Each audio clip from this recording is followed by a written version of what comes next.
हरियाणा में खिलाड़ियों का राजनीति से दशकों पुराना संबंध है। प्रदेश में बड़े बड़े खिलाड़ी अक्सर खेल का मैदान छोड़ राजनीति के प्रति ऐसा आकर्षित हुए कि फिर खेल के प्रति उनकी रुचि बाकी नहीं बची।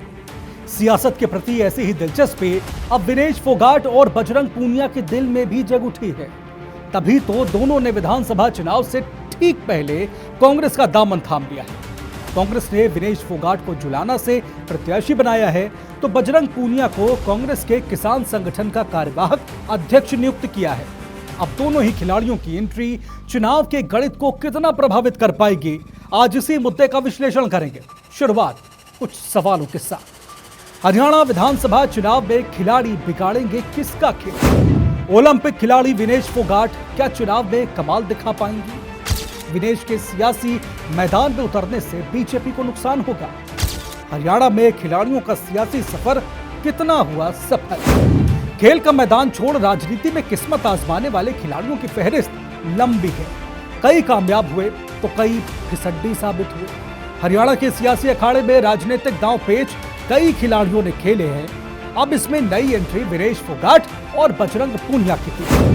विनेश को कांग्रेस ने जींद की जुलाना विधानसभा सीट से उम्मीदवार बनाया है, जबकि बजरंग पूनिया को अखिल भारतीय किसान कांग्रेस का कार्यवाहक अध्यक्ष नियुक्त किया गया है। दरअसल हरियाणा में सन 1970 के दौरान चौधरी बीरेंद्र सिंह के साथ राजनीति में खिलाड़ियों की एंट्री का सिलसिला शुरू हुआ। ये सिलसिला चौधरी बीरेंद्र सिंह के अलावा कृष्णमूर्ति हुड्डा, योगेश्वर दत्त, संदीप सिंह, बबीता फोगाट, विजेंद्र सिंह से होते हुए विनेश फोगाट के साथ बजरंग पूनिया तक जारी है। ये तो कुछ चर्चित नाम हैं। इनके अलावा भी कई खिलाड़ी हरियाणा की राजनीति में आए, जिनकी सियासत मुकाम तक नहीं पहुंच पाई। आइए संक्षिप्त रूप से हरियाणा की राजनीति में खिलाड़ियों के अमल दखल के बारे में आपको बताते हैं। सबसे पहले बात पूर्व क्रिकेटर कृष्णमूर्ति हुड्डा की।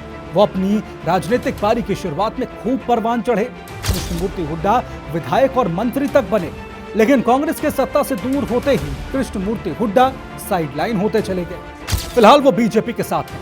1970 में बॉक्सिंग रिंग से बीरेंद्र सिंह राजनीति में आए और उचाना से 5 बार जीतकर विधानसभा पहुंचे। बीरेंद्र सिंह 3 बार हरियाणा में कैबिनेट मंत्री भी रहे हैं।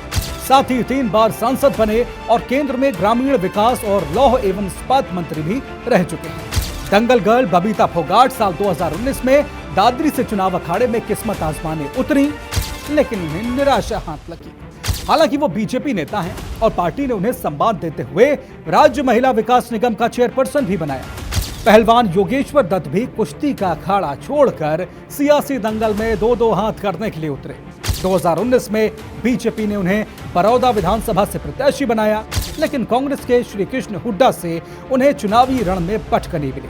साल 2019 के विधानसभा चुनाव में बीजेपी ने हॉकी खिलाड़ी संदीप सिंह पर दांव लगाया। उन्हें पेहोवा से टिकट मिला और वो विधायक निर्वाचित हुए। संदीप सिंह को मनोहर सरकार में खेल का राज्य मंत्री भी बनाया गया, लेकिन महिला कोच से छेड़छाड़ के विवाद में फंसने के बाद संदीप सिंह का राजनीतिक करियर खत्म हो गया। भारतीय क्रिकेट कंट्रोल बोर्ड के अध्यक्ष रहे रणबीर महिंद्रा चुनावी पिच पर कुछ खास नहीं कर पाए।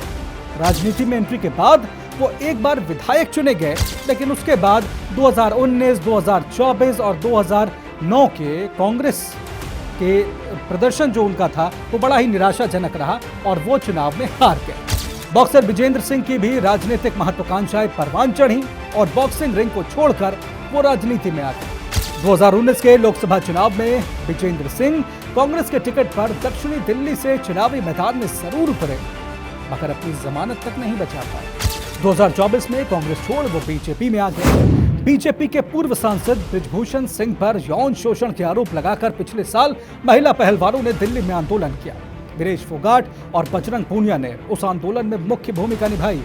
महिला पहलवानों की तरफ से बृजभूषण सिंह पर गंभीर आरोप लगाए गए।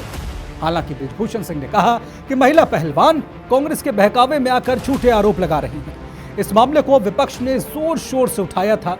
चौतरफा दबाव के चलते पुलिस ने एफआईआर दर्ज कर जांच शुरू की। पूरी घटना ने इतना तूल पकड़ा कि अपने इलाके के दिग्गज नेता रहे बृजभूषण सिंह का टिकट बीजेपी ने 2024 के लोकसभा चुनाव में काट दिया। अब जब हरियाणा विधानसभा चुनाव में कांग्रेस के टिकट पर विनेश फोगाट चुनाव लड़ रही हैं, तो बृजभूषण सिंह कह रहे हैं कि विनेश पर उनके आरोप एकदम सही थे, वो कांग्रेस के कहने पर ही सब कुछ कर रही थी। बहरहाल हरियाणा में खिलाड़ियों की सियासी परफॉर्मेंस के बारे में तो हमने आपको बता ही दिया है। उसी आधार पर देखा जाए तो विनेश की चुनावी सफलता का सटीक अनुमान लगाना आसान नहीं है। हालांकि उनके समर्थकों का मानना है कि ओलंपिक में मेडल न मिल पाने की वजह से विनेश के प्रति लोगों के मन में संवेदनाएं हैं, जिनका उन्हें चुनाव में लाभ मिल सकता है। उधर बदले समीकरणों को ध्यान में रखते हुए बीजेपी ने भी गियर बदला। जुलाना से विनेश के सामने बीजेपी ने कैप्टन योगेश बैरागी को मैदान में उतारा।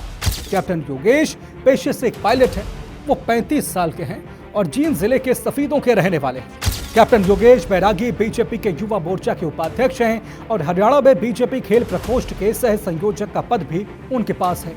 योगेश बैरागी ने वंदे भारत मिशन में बढ़ चढ़कर हिस्सा लिया था और कोरोना काल के दौरान विदेशों में फंसे भारतीयों को लाने के लिए चलाए गए मिशन में भी वो शामिल रहे थे। चेन्नई में आई बाढ़ के दौरान राहत और बचाव कार्य में उन्होंने बड़ी भूमिका निभाई थी। बैरागी की गिनती बीजेपी के उभरते हुए नेताओं में होती है। क्या नाम है? मेरा नाम गजराज आर्य है।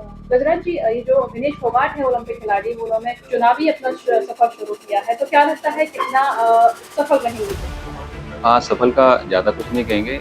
जो आजकल खिलाड़ियों में स्टंटबाजी चल रही है वो खेल के प्रति सही नहीं है, क्योंकि उससे जो नए खिलाड़ी आ रहे हैं उनका मनोबल कहीं ना कहीं डाउन हो रहा है। और इस तरफ सभी खिलाड़ियों को, खासकर चाहे कबड्डी का हो, कुश्ती का हो या क्रिकेट का हो, उनको इस तरफ पुरजोर तरीके से देखना होगा और इसमें सुधार की व्यवस्था करनी होगी, क्योंकि जो पुराने खिलाड़ी हैं वो कहीं ना कहीं फिर राजनीति की तरफ मुड़ना शुरू कर देंगे। और वो कांग्रेस के प्रत्याशी है, इससे क्या बीजेपी को नुकसान हो सकता है? बीजेपी को कोई नुकसान नहीं होगा। कांग्रेस जिस हिसाब से नए नए युवाओं को उतार रही है उससे कोई बेनिफिट मिलने वाला नहीं है। उनके चुनाव लड़ने से कहीं ना कहीं महावीर फोगाट भी जो है वो नाराज है। उनका ये भी कहना था कि अभी विनेश को खेलों पे ही अपना फोकस रखना था, चुनाव में नहीं आना था। बिल्कुल, महावीर फोगाट की बात से मैं सहमत हूँ, क्योंकि उनका जो कैरियर है और जो उनकी उम्र है वो अभी काफी बची हुई है। उनको आगे की तैयारी करनी चाहिए और इस तरह से राजनीति में कदम नहीं रखना चाहिए। जी, बहुत अच्छी बात है। बाकी अभी बेटी को इस राजनीति में कदम नहीं रखना चाहिए था। अभी और अपने छोटे बच्चों का जो पूरे एरिया के हैं, अपने हिंदुस्तान के, उनको इस लेवल पे पहुंचाना था। जैसे आप गोल्ड मेडल लाई है, ऐसे ही उन बच्चे को तैयार करके उनको गोल्ड मेडल दिलाती। राजनीति तो बहुत बाद की बात है। तो कांग्रेस के प्रत्याशी हैं, इससे क्या बीजेपी को नुकसान हो सकता है? देखो जी, कुछ ना कुछ तो नुकसान जरूर होगा। बीजेपी को नुकसान कुछ ना कुछ तो जरूर होगा। महावीर फोगाट है उनके पिता, उन्होंने कहा था कि विनेश को भी चुनावों में नहीं आना था, कहीं ना कहीं खेल पे ही अपना ध्यान रखना था। वो भी नाराज है उनके इस फैसले। नहीं, भाई साहब ने बहुत अच्छी बात किया। जैसे हमारी बेटी है, इसलिए उनकी बेटी है, बेटी को अभी इसमें कदम राजनीति में नहीं रखना चाहिए। उनके पिताजी का बिल्कुल निर्णय 100% सही है। देखिए, लोकतंत्र में सभी का अधिकार है, वो चुनाव लड़ सकते हैं, परंतु कहीं ना कहीं अगर हमारे अच्छी क्वालिटी के जो खिलाड़ी हैं उन्हें और ध्यान देना चाहिए अपने खेलों की तरफ।